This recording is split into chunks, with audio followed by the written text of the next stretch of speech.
I mean, if you're a Bears fan, you're thinking forward progress. Come on. 10, 219, 219. Forward Progress, a Chicago Bears podcast with Dan Bernstein and Matt Abaticola on 312 Sports. The Bears are 9-4. They're no longer the number 1 seed. They are the number 7 seed at the moment, but there's a lot of movement, a lot of shifting, a lot of things that are going to happen. One thing that absolutely has to happen is the Bears have to beat the Browns on Sunday. They have to win, yes. They must win on Sunday, because then if they don't win Sunday, it's a coin flip. Yeah, if you don't win Sunday, you're at you host Green Bay, you're at San Francisco, you host Detroit. It's coin flip. Yeah. Like at that point, it is 50% chance of making the playoffs if they lose Sunday. And then this weekend, Green Bay is at Denver. The Lions are at – where are the Lions at? Where are the Lions at? I think regardless of what happens, like just the difference between a win and a loss. Oh, yeah, for their percentages, it's significant. Is enough to make you throw up right now. You got to win this game. And I believe they were opened as over touchdown favorites, 7.5. Was it 7.5 now? I saw 7 when it opened. Oh, because I saw 7.5. Maybe Okay. we're just looking in different places, but that is they got to have this one. And I think for Ben Johnson now, it comes down to tone setting for this week. This isn't now about hooray for everything or this play or that play. This is just about making sure they're focused and ready and thinking only about this game. Yeah, the Lions are at the Rams. Forgot that. Yeah, Lions at the Rams, Yep. Green Bay at Denver. So A lot can happen. Bears win, Denver lose, and Bears win, Denver wins. Bears are back to the 2 seed. Denver's won 10 in a row, haven't they? Yeah, they have. Well, those two defensive ends are hell on wheels. Yeah, I got to take a look at their numbers. I'll do that before the week's up, too, because Denver was on a pace to break the sack record. Myles Garrett is on pace to break the individual sack record. He's at 20 now. He needs a 2.5 to tie 3 with 4 games to go to take the lead, break the record. He didn't get 4 last weekend like I was predicting. I would line him up on Ozzie Trapillo all game if he wants to get a couple of those. Yeah. I'd let him go wherever he wants. Well, I know where if he's, unless there's a problem with him, he would want to line up against the rookie. Yeah. That's where you want to put him. But the Bears have got to get the win this weekend at Cleveland. A lot can happen. We talked about it going into last week's game with Green Bay, that the NFC playoff picture very fragile. And that's where it was. Bears were 1, now they're 7. They win, the Packers lose, the Bears are back to 2. The Green Bay Packers are back down to 7. So it's just it's all there for you, which makes Sunday's game in 2 weeks, well, Saturday's game, the 20th, with Green Bay at Soldier Field, even more significant. Yeah, it is variable. It is precarious. There are all kinds of descriptive adjectives regarding the remaining movement that is assured in the NFC playoff picture. Yep. All right, what I want to do today is Ben Johnson met the media yesterday. We normally play clips from it, but I want to play the whole thing today. Oh, but we can respond as he talks. Yeah, so right? I'll pause it after each answer so we can respond to it. I just thought it was really good. I thought media asked all the questions I'd like to ask. And, of course, they can't get everything in because they're limited in time. But I thought it was all good, so we'll just go through and start from the very beginning. And don't forget, because they allow their own website's reporter to ask questions in a media session, which should not be allowed. All right, so this is Ben Johnson yesterday. So this is after he watches the game film. He reviews the Bears-Packers game and can get a little more in-depth with his answers on some of the questions. All right. Yeah, just like I said yesterday, really feel like offensively we need to start faster than what we did. Obviously, 71 yards in the first half wasn't good enough. Only 3 points on 5 possessions. Defensively gave up too many explosives.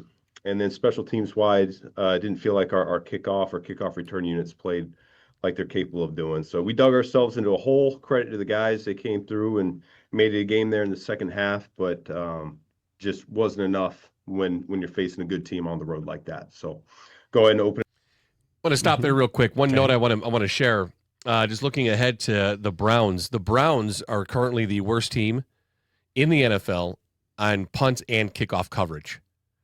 So if there's an opportunity here for for the Bears to take advantage. I think it'd be an opportunity for Devin Duvernay to move forward. I know he had the big one. He had the big 50-yarder. Really important one, yeah. But, man, do something. I turn on these other games. That guy Maniac on Philadelphia. Yeah. He catches the ball, he fumbles the ball, he picks it up, he runs for it, he fumbles the ball, he picks it up. Like, I don't want that. Yeah, I don't understand the whole running at a guy thing. And falling down. Like, find space and run towards that. That's Cole Kmet's job. Right. Cole Kmet's supposed to catch and fall immediately. Fall down immediately. Right. That's apparently what he's told to do. Duvernay, I guess. like, catch the ball and try to avoid the guys. That's what I would do.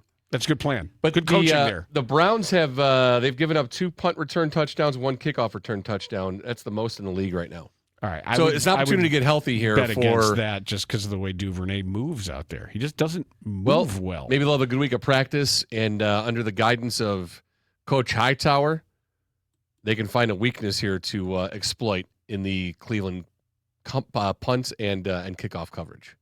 Okay. All right, so this is Ben Johnson, and we'll go right into the questions and answers. Put it up from there. Courtney?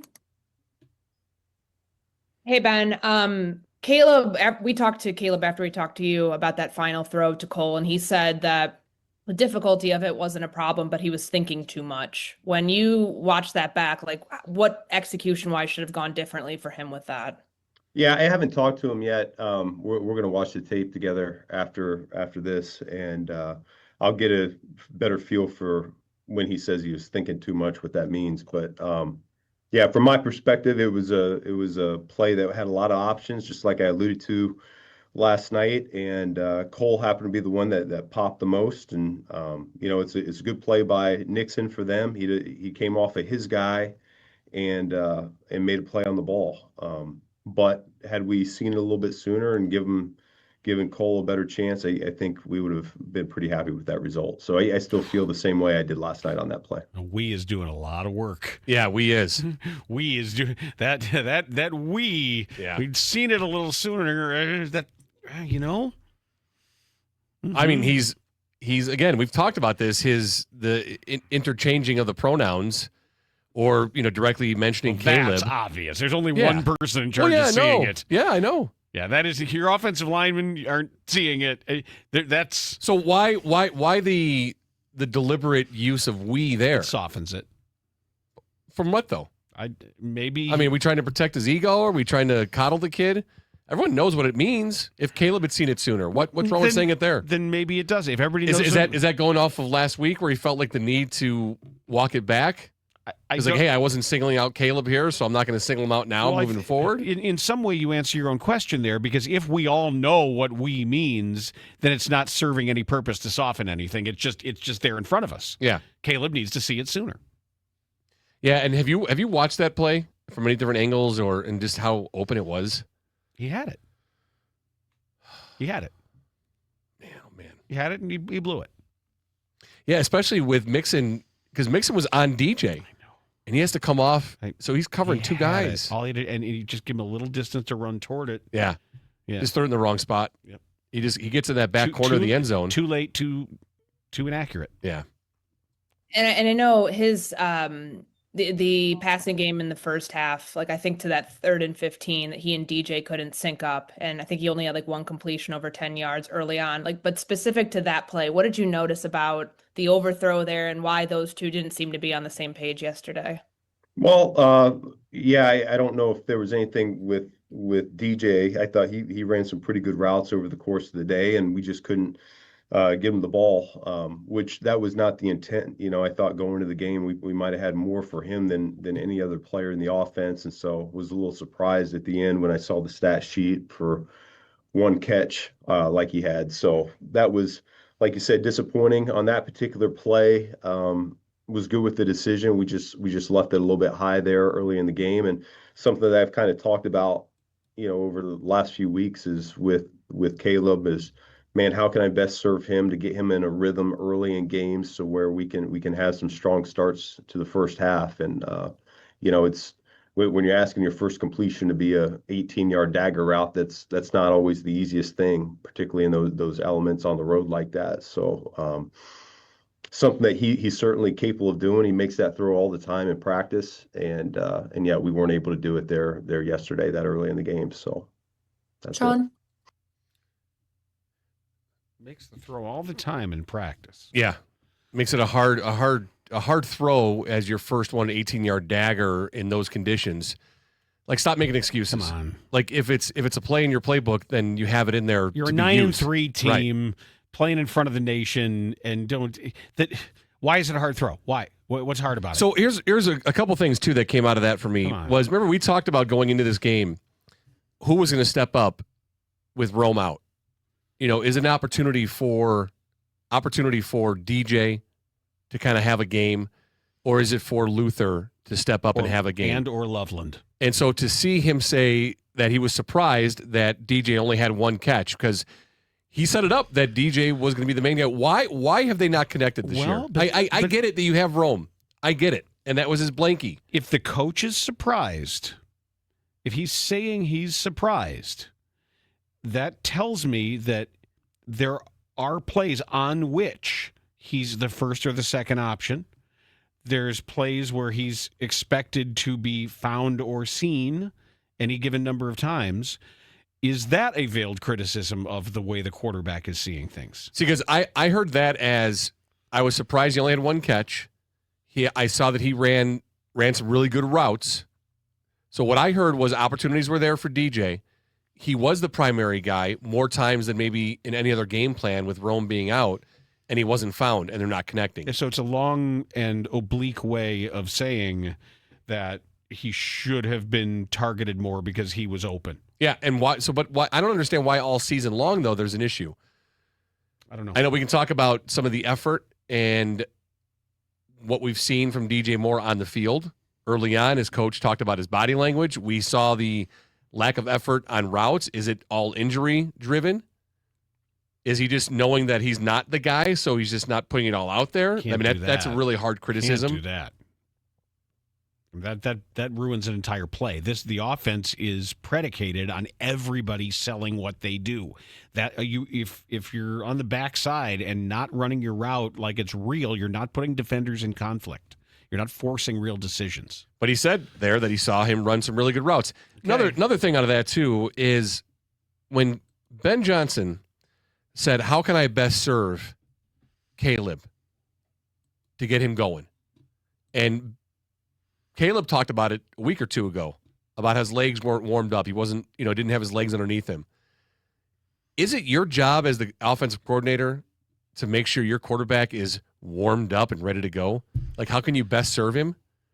Like, that doesn't speak to me of a game plan or a playbook. The game plan is to score. Right. You need to be ready when the ball's kicked. Yeah, there should be nothing in a coach's mind when the game starts that should have anything to do with anything other than how do we get the ball into the end zone?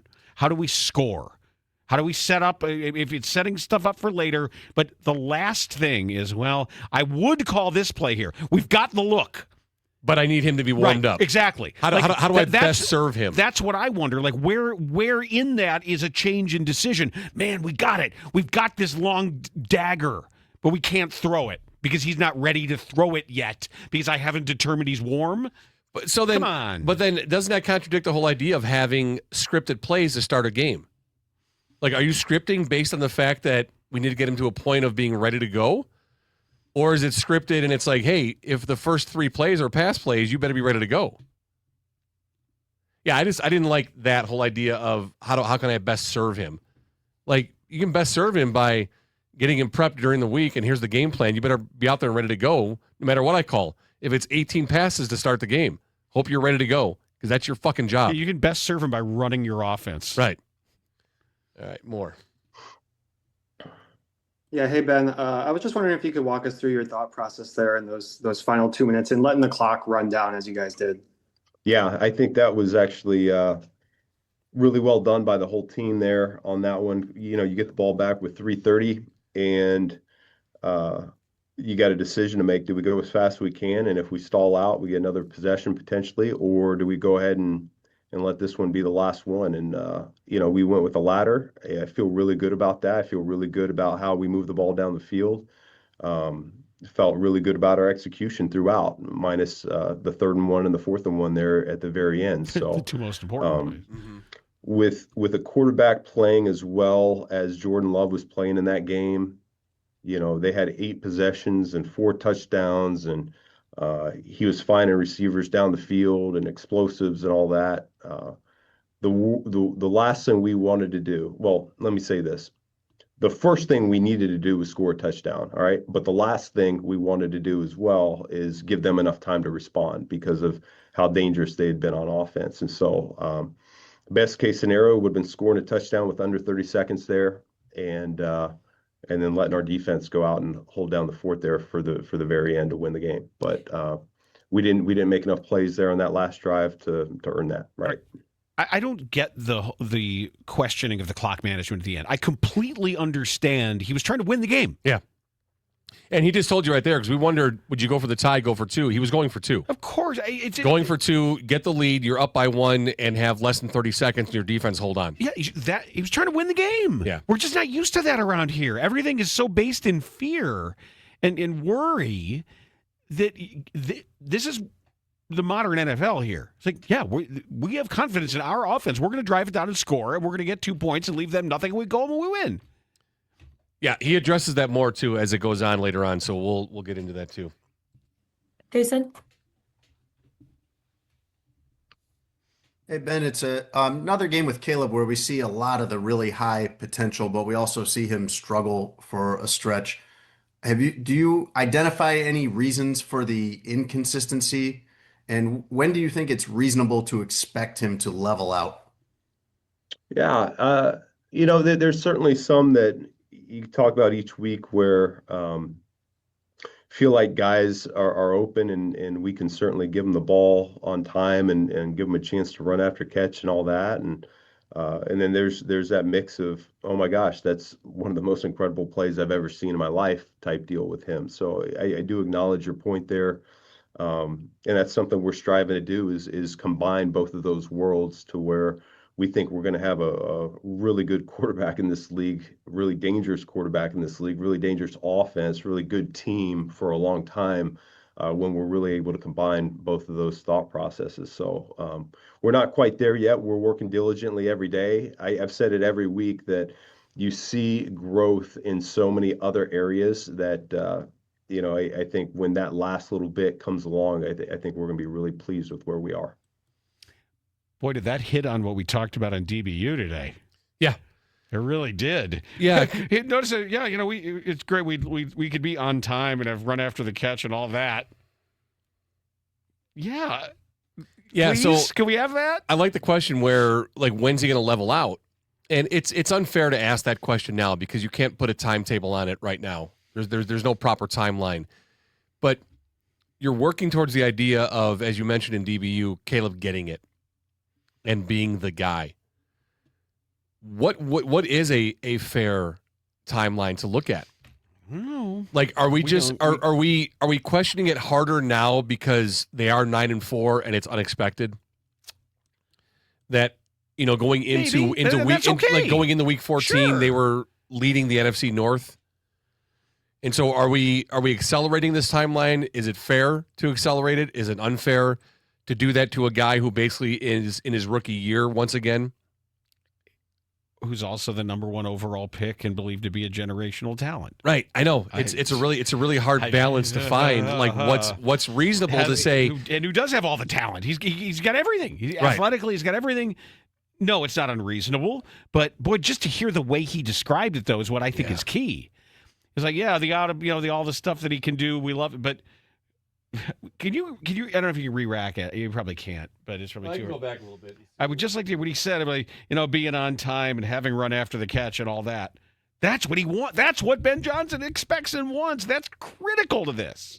Acknowledge your point there, and that's something we're striving to do is combine both of those worlds to where we think we're going to have a really good quarterback in this league, really dangerous quarterback in this league, really dangerous offense, really good team for a long time when we're really able to combine both of those thought processes. So it was. We're not quite there yet. We're working diligently really good every day. Offense, really I've said good it every team. week that you see growth in so many other areas. It was earlier. It was earlier. I think It was when that slightly last earlier little than bit that. comes along, I think we're Talking going to be about really pleased with where we are. Sort of Didn't make enough plays there on that last drive to earn that, right? Jason? Hey Ben, it's another game with Caleb where we see a lot of the really high potential, but we also see him struggle for a stretch. Do you identify any reasons for the inconsistency? And when do you think it's reasonable to expect him to level out?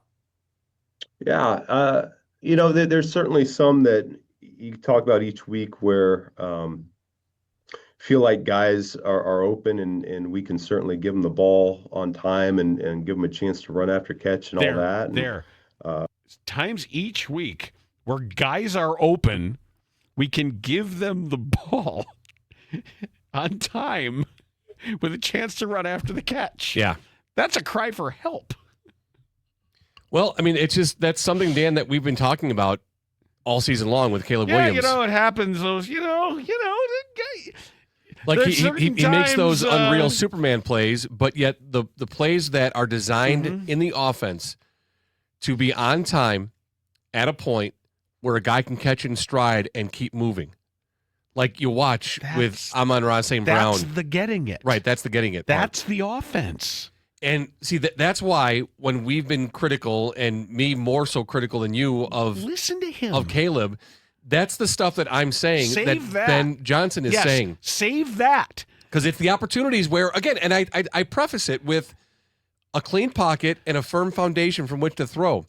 Those are the opportunities he has to hit. And it might be 2 or 3 or 4 a game. He hides it in his casual tone.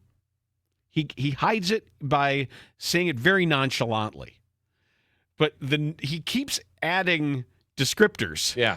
Yeah, there are times when you got a guy open and you can hit him on time in a way that allows the receiver to run after the catch. Yeah. He's basically telling you, like, yes, like, that's where we're going. But, of course, there are the superhuman things that he does, which make up for some of that.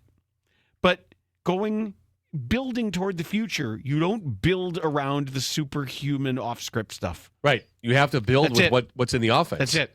And that's being a confident pocket passer that understands the offense and sees the defense pre-snap and knows where to go. Timing and accuracy, timing and accuracy, timing and accuracy. See, and that's why when I'm critical of Caleb Williams, and we talk about it, and we've talked about it all season long, it's not about being perfect. It's not about going 35 for 35. That's not what I'm asking for. If you can get 3 or 4 more completions and you take that 52% and make it 59%, I mean, or you take that 62 and you make it 67. Not only you're getting closer to it. I kept saying, and this is something that if you listen to DBU today, the stats will take care of themselves when the offense works. Right. When it is on time and on target, when it's thrown correctly at the right time and accurately, instead of being a 12-yard reception, it's a 22-yard reception. Or a 45-yard reception. Or a 67-yard touchdown. Yes. That's how this works. Right. Those numbers will take care of themselves when things are on time and accurate. Yeah, no, for sure. Here, this answer will finish out then for us. And then there's that mix of, oh my gosh, that's one of the most incredible plays I've ever seen in my life type deal with him. So I do acknowledge your point there. And that's something we're striving to do is combine both of those worlds to where we think we're going to have a really good quarterback in this league, really dangerous quarterback in this league, really dangerous offense, really good team for a long time. When we're really able to combine both of those thought processes. So we're not quite there yet. We're working diligently every day. I've said it every week that you see growth in so many other areas that, I think when that last little bit comes along, I think we're going to be really pleased with where we are. So again, I understand it all. I get it all. But I would really love to know how Ben Johnson really feels right now. Like, I would love to hear just full transparency. Does he get of his evaluation of Caleb Williams? Does he get the offense? And I would love to know, because Ben Johnson's been doing this long enough, Dan. He knows in his brain that if we're not at this point by this period, it may not happen. So let me ask you this question: If this is the guy Caleb Williams is, can you win with Caleb Williams and win consistently? The way he is right now? With the way Caleb Williams is right now? No. But that's okay because we're all presuming that he's going to do exactly the things his coach wants. That this is his rookie year, essentially. And with everything you've already said, oh, no, if this is it, if he's topped out here, no. So then you agree with me that Ben Johnson has a pretty realistic timeline in his brain, that if we're not here by here, it may not happen? Well, they're going to have to make a decision on that 5th year of the deal, yeah. But do you think he's going to take 5 years for Ben Johnson to say, because we're in year 2, so we have 3 more years after this. Do you think it's going to take 2 more? You have 2 more before, or 1.5 before you start making that decision. Yeah. He's got next year, essentially. You think he has that? Like he has to have it figured out in his own brain. He has to understand and know. I think he's got marking points. I think he. Yeah. I think. That's what I'd love to see. I don't is the think it's marking statistical. Points. I think he'll. No, know, it's not. It's not. It's not about stats. That's his job. Right. His job is to know it when he sees it, or know it when he doesn't see it. That's what he's here to do. I know. Kevin? Hey, Ben, obviously you guys faced a really good defensive front yesterday. How did you think everybody from line to tight ends to Caleb handled the pressure, especially considering who's kind of coming up on Sunday this week?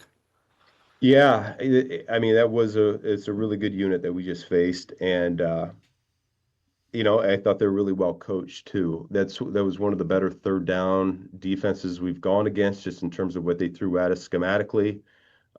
They gave us some issues on our protections, and something that we're going to have to address and clean up going forward. But for the most part, I thought our guys tried to handle our protection plan. We had a couple that our technique and what we're trying to get done needs to align a little bit cleaner, but we also had instances of really clean pockets as well, where Caleb had plenty of depth and width and time to deliver a good ball also. So I thought overall, considering who we were going against, that was not an area that I felt needed to be addressed. So real quick, back to that one thing. I would love to see his markers. I would love to see that. That would be amazing to see. But on what he just said there were plenty of times where he had the depth, the width, and the time to throw the good balls. I'd love to know how many of those there were in his mind, and how did he do in those opportunities? Mm-hmm. Like, that's what I want to see. Were there 8 of those opportunities? Were there 12? Were there 4? Is the number decreasing, increasing, or staying the same? And then how's he performing based on what you see as those opportunities where that is a clean pocket? And it may just be that a lot of this is also that we don't have, there may be multiple variables involved, in which case it's more of a calculus equation than it is a mathematical equation. Yeah. Because it could be that that the whole offense isn't in yet. You know what I mean? Right. Like they've thrown a lot of stuff at him, and it might be in stages. It might be, you've got to see this and this before I'm going to start showing you more complex stuff and more nuanced stuff and more option routes where you and everybody have to be on exactly the same page. So maybe Johnson's like, look, I wanted to, at this point of the season, I wanted to be here. We're not there yet. We're going to do some simpler things because that's where we are. And then in the off season, we're going to really drill down and pound. And I'm going to show. I don't know. We don't know. He's not going to tell us. No, he's not going to tell us that. Right. He's not going to tell us. He's having all these conversations in late nights in his office with his most trusted assistants. Right. That's when he's talking about the real stuff. But I would have loved a question after that of, well, how many of those opportunities were there, and how did Caleb do in those opportunities? And how is that? I mean, that's a fair question for him to answer. Are there more of those opportunities? Is he delivering on a higher percentage of those opportunities now than he was at the start of the season? Right. And if not, why not? Herb? Herb, the dear boy himself. Herb, we can't hear you. Herb, you're on mute. No, we'll come back to you. Sorry. It's our guy. Come on, Herb. Adam? Take it back to him. Look alive. Hey, Ben, a quick follow-up about the interception. DJ comes open kind of late in that. I'm just curious what type of realistic option he is for Caleb in that moment. Yeah, I didn't see him as being the answer in that time. I think he came open more after the ball was released from Caleb. That Nixon was man to man with DJ and was trailing him, and ended up falling off and making a play on Cole there. So it was a good play by Nixon, and yet I still don't think if we get the spacing right and all that and a good ball that he's going to be able to cover both of those players like that. And then to go, if we get the spacing right and a good ball, he's not wrong. Nope. I mean, like a guy shouldn't be able to cover one guy and then fall off and take another guy's ball away. Correct. Back what you said about getting Caleb in rhythm early in those conversations that you've had with them. Like, what type of feedback have you gotten? Like, do you have a better sense now over the past few weeks of what he's looking for, what works, what could potentially help lead to some easy completions for him? Good question, right? Following up on where we were discussing before, right? Yep. Okay. So he's in a rhythm. Yeah, I mean, his feedback is, you call it, and I'm going to go ahead and make it work. That's who he is. He doesn't care. You want to start the game with the deep ball, go ahead and call it, and I'll make it work. You want to start with quick game, you want to start with screen, whatever. He really doesn't care. So, and that's really, I think, where you want your quarterback to be. So I appreciate that mindset, and yet, I just want to hit the ground running a little bit better than what we have been. We talked a week ago about the passing game needing to improve, and that first half we didn't quite make the strides that we had hoped for over the course of the week. So we'll just go back to work again this week and get back after it again. Ooh. Now, what he says about Caleb, that's great. Mm-hmm. That's exactly what you want Caleb to say in his approach. You call it, I'll execute it. Right. Call whatever you want. I'm ready. Okay. That's great. Great. But he may feel like he came really close there. Ben came very close to possibly revealing how he feels about what he can call and what he can't. Maybe he does feel he's got to get him established or build his. Oh, I hate this phrase. I can't believe we're saying this. Build his confidence. But Dan, he said earlier in this media session that he needs to best serve Caleb to get him into that rhythm early. I don't want to read too much into this. I know, but the feedback's what's the feedback? Oh, call whatever you want. Caleb has even said, my legs they weren't underneath me. I got to get warmed up. I got to get better at doing that. Okay, there's a disconnect here. I agree. Okay? It can't be, hey, what can I do to best serve you? Oh, whatever you want. Just call it. I'm going to execute it. Okay, well, you're not, though. That's the problem. So what do we have to do to alleviate this issue? There's a definite disconnect. There is. While the attitude and the answer is a great response, but what really can help? How can I best serve him? He said those words himself. Yeah, this is so delicate. It's very delicate. This is so delicate from a coaching perspective because you never really want to say the obvious, which would be, hey, man, I love your attitude. I appreciate your attitude. But the actual evidence shows that there's certain things that aren't working early in games. Let's figure out why. He even said himself, an 18-yard dagger route to start a game. That's not easy to do. It's too much. Why? Right. Why? And how can I best serve him? Like, what does that mean? What do you need called to get yourself into the game? And why aren't you into the game from the start? I just don't get it. Some guys are jumpy. Some guys just need to settle in. I kept using that term when it came to the last game. I even wrote it down. Like, this game needs to settle down. Yeah. Because it felt a little chaotic. It did. And maybe he just needs pressure in order to get himself in the right mindset. I don't know. I don't understand it. It's such a weird sports thing. It's like standing over that first tee sometimes. Your second ball is always the second golfer is always better than the first golfer. Yeah. After your breakfast ball, there's certain hockey goalies where that first shot they're jumpy. You just think they need to see a little rubber. They need to kick a couple away, no matter how they warm up. There is something to that. It's unquantifiable, I think, in sports. Yeah. About what every different athlete needs. Is there a boxer that needs to get hit before get a couple shots before you're loose? Yeah. And I'm not trying to make a greater point to this. It's just the things that both of them are saying just don't work together. That's the whole point. No, and I would like to think that you just don't need to deal with that. You don't need to. I don't want a coach worried about it. Right. I want a coach have his full playbook. Right. Have equal trust in whatever he can do. If on the second play of the game they get the coverage they might not get again in the game. Right. That's the chance to exploit it. You have to be able.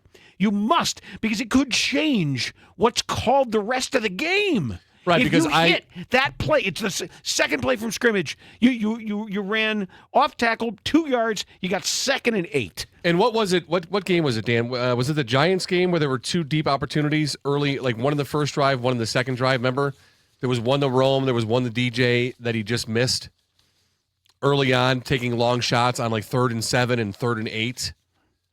Might have been the Giants game. It was. Let's see. I should write these down. First drive, there was 1 to, I want to say Rome, and then second drive of the game, they were both 3rd and 7, 3rd and 8 situations. Just overthrew DJ, and then I think he missed Rome. I don't have all my game notes with me. I bad throw Caleb Williams, Chicago in the 44. I've got that in the Steelers game. Near INT. Bad pass, punt, then the interception, and then bad throw by Caleb Williams on the 44. It might have been the Steelers game you're talking about. Okay. But remember I'm talking about first drive, it was 3rd and 7, second drive, it was 3rd and 8.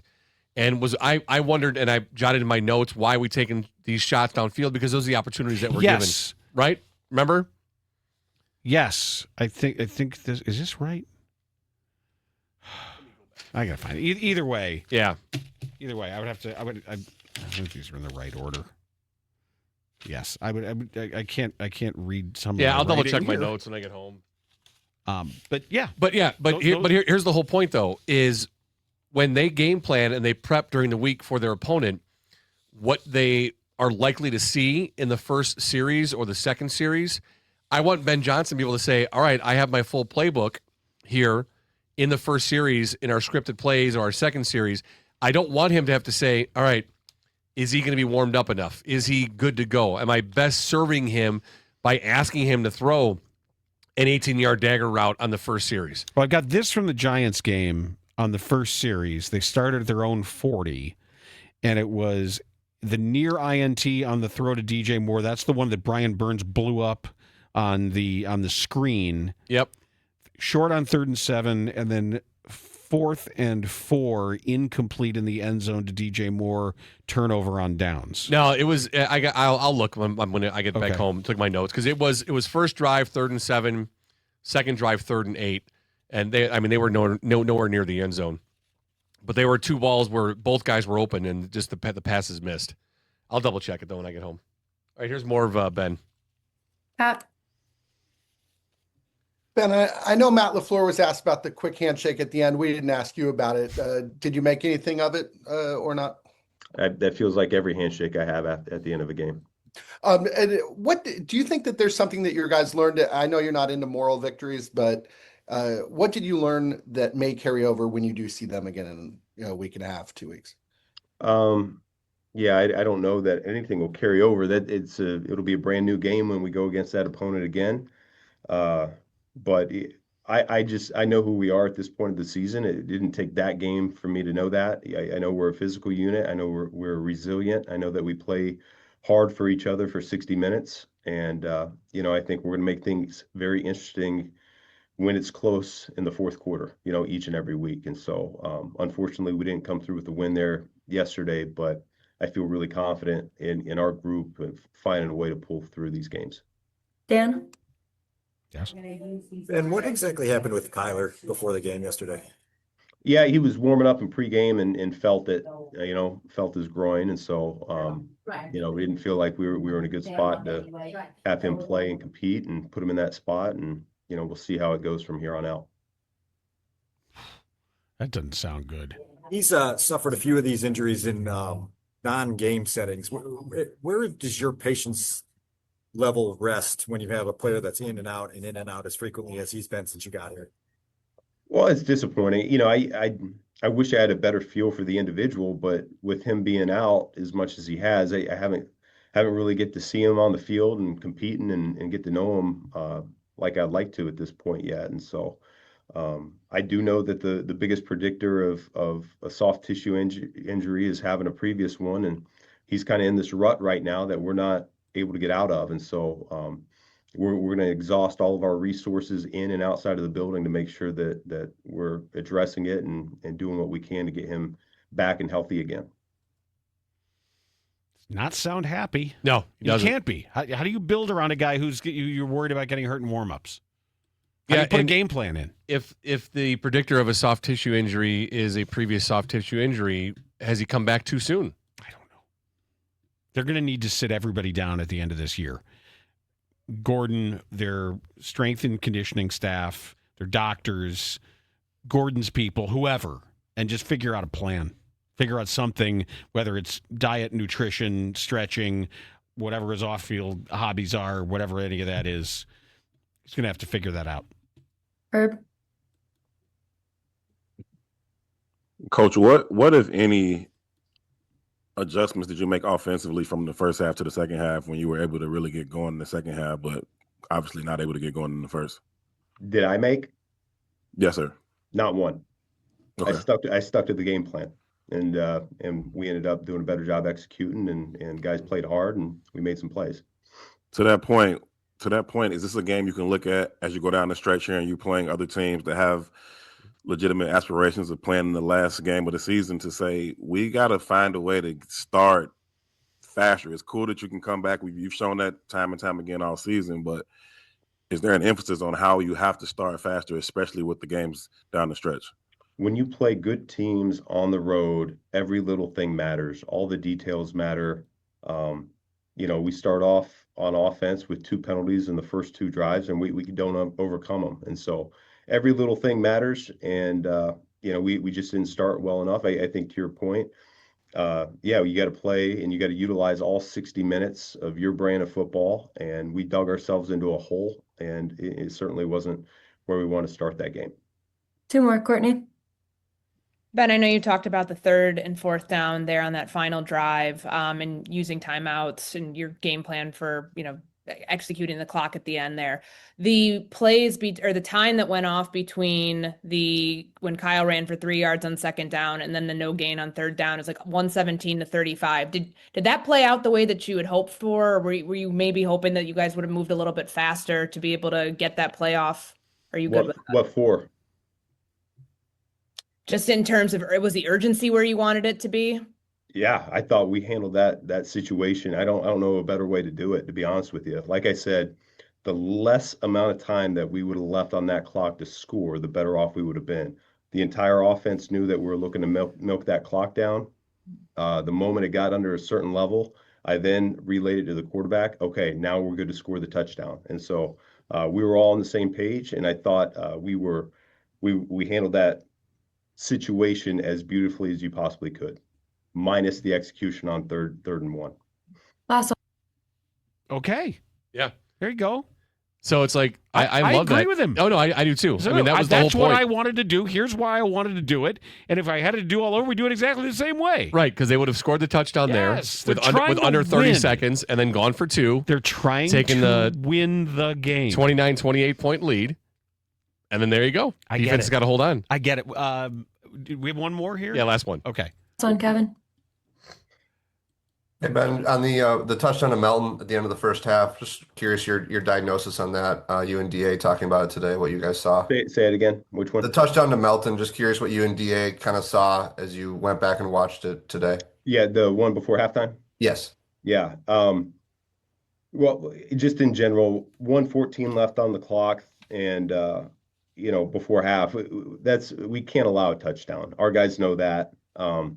Something that we're going to address and clean up. But in that particular coverage, there were some elements on the back end. I'm not going to get into specifics there that we felt like we could do a better job of taking that ball away. So I'm like I said, I'm not going to get into specifics on what that thing should look like. I think that's for our guys in house here, but we can defend that play better.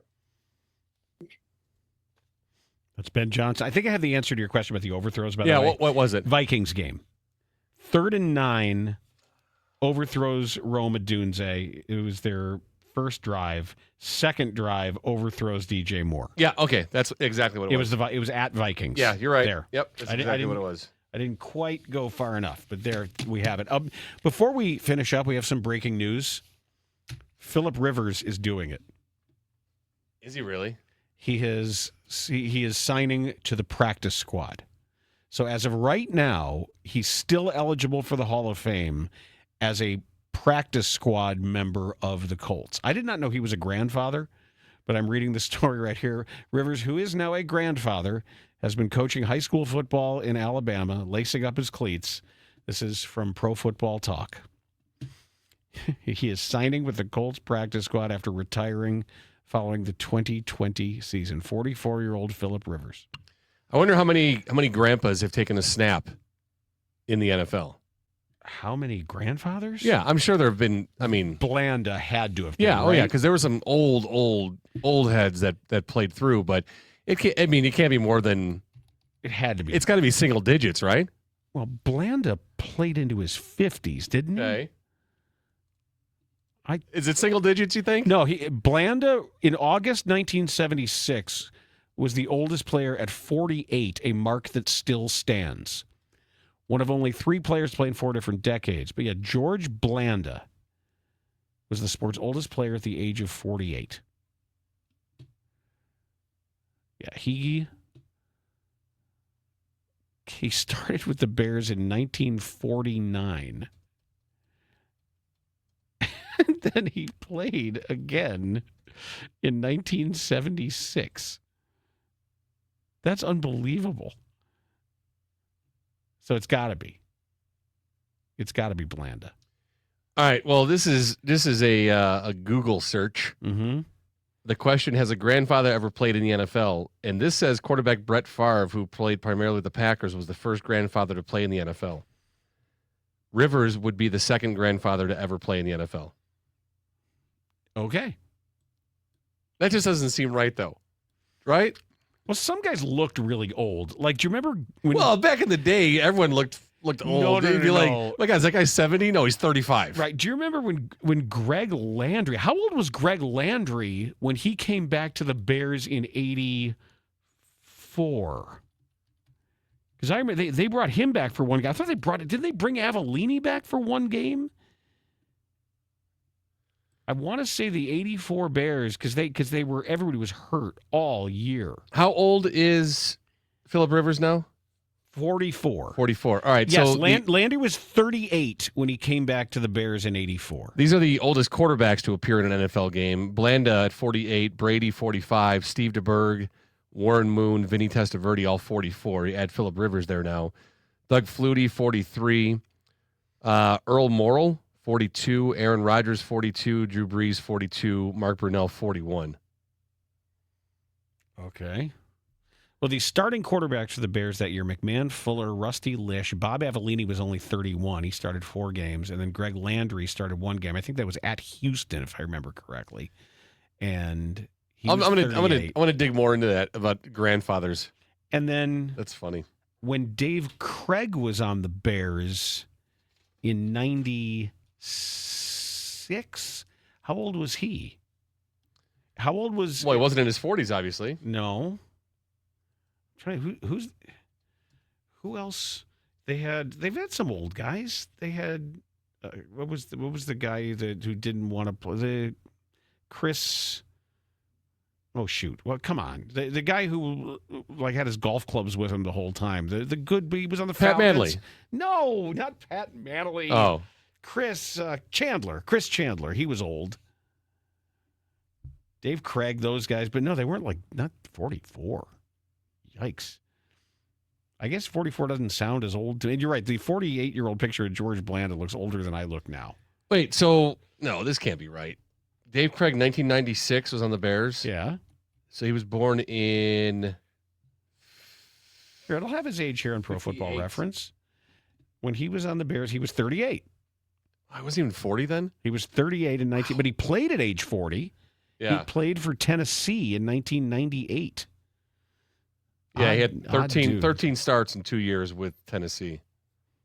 He was only 38 on the Bears. Yeah, but remember he couldn't even really couldn't throw. He kind of like threw it like a dart. That's a tough goal for a quarterback, right?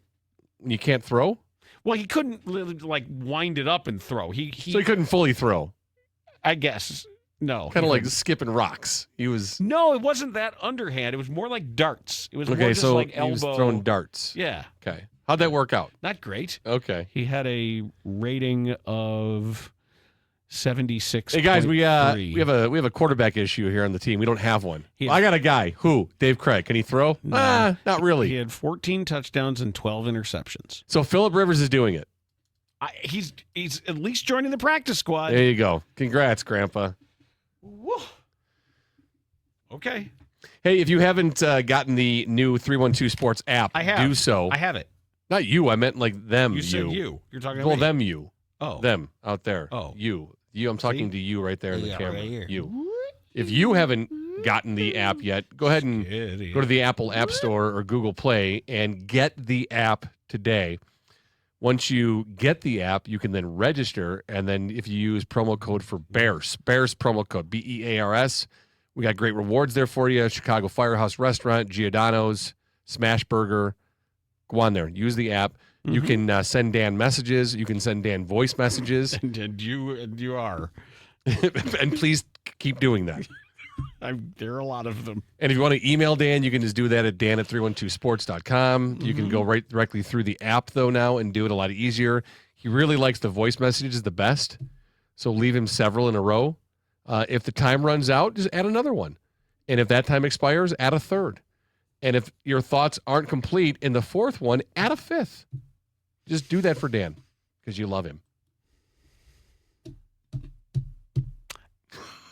What? Nothing to say? No. Okay. No, I'm just waiting for the show to end. That's what you get for throwing me under the bus with Larry McCarron. I was just saying, I heard that after the show, you're going to TP Larry McCarron's house. Get off my lawn! Yeah. Now, my story begins in 1952.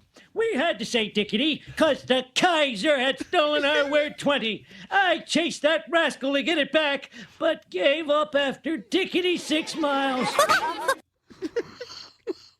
All right, that's forward progress. Matt, congratulations. That game was worthy of being part of the longest rivalry in the history of the NFL. How do you feel? I'll be deep in the cold, cold ground before I recognize Missouri. Get us out of here. 10, 219, 219. Forward Progress. A Chicago Bears podcast with Dan Bernstein and Matt Abaticola on 312 Sports. Bye.